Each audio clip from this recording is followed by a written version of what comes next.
Mordue par un serpent à sonnette et à l'article de la mort, cette petite fille de 4 ans se bat avec acharnement pour survivre. Un instant, et la vie de Cara est en danger.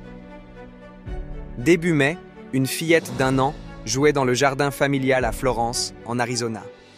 Soudain, sa mère entendit Cara crier et se précipita vers elle.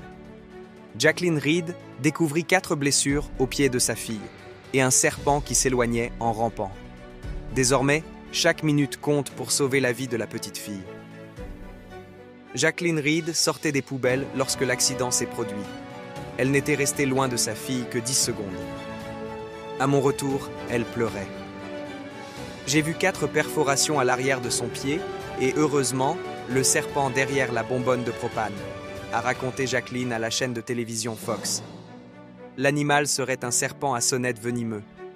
Le reptile aurait mordu 2 fois, mais l'espèce exacte responsable de l'accident est inconnue. Le venin de serpent à sonnette peut mettre la vie en danger. J'ai réussi à faire le lien et à l'emmener rapidement à l'hôpital, a déclaré la mère. À son arrivée, le pied de sa fille était déjà noirci. J'étais terrifiée, a-t-elle confié aux médias locaux. La fillette d'1 an a finalement été transportée par hélicoptère à l'hôpital pour enfants de Phoenix. Cara présente d'autres symptômes d'intoxication. Elle vomit, perd connaissance et nécessite même la respiration artificielle. Ses cordes vocales sont tellement enflées qu'elle a du mal à respirer. Jacqueline dit qu'il est difficile d'assister à toutes les complications de sa fille.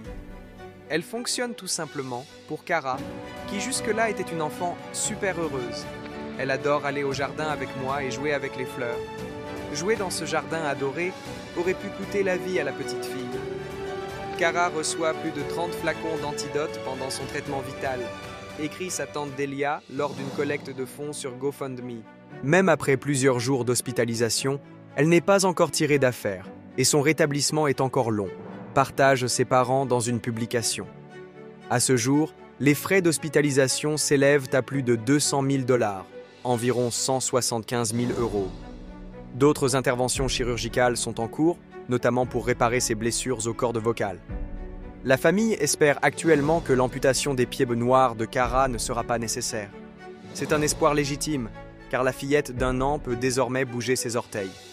Elle a depuis quitté l'hôpital et suit des soins à domicile. Cependant, près d'1 mois après l'accident, la petite fille continue de souffrir. On ignore la quantité de toxines encore présentes dans son sang et d'autres examens seront effectués dans les prochains jours, selon GoFundMe. Les parents de Cara sont infiniment reconnaissants du soutien généreux de nombreuses personnes après cette tragédie, les aidant ainsi à mieux supporter le fardeau financier. À ce jour, plus de 50 000 $, près de 44 000 € au 26 mai à 11 h, ont été collectés.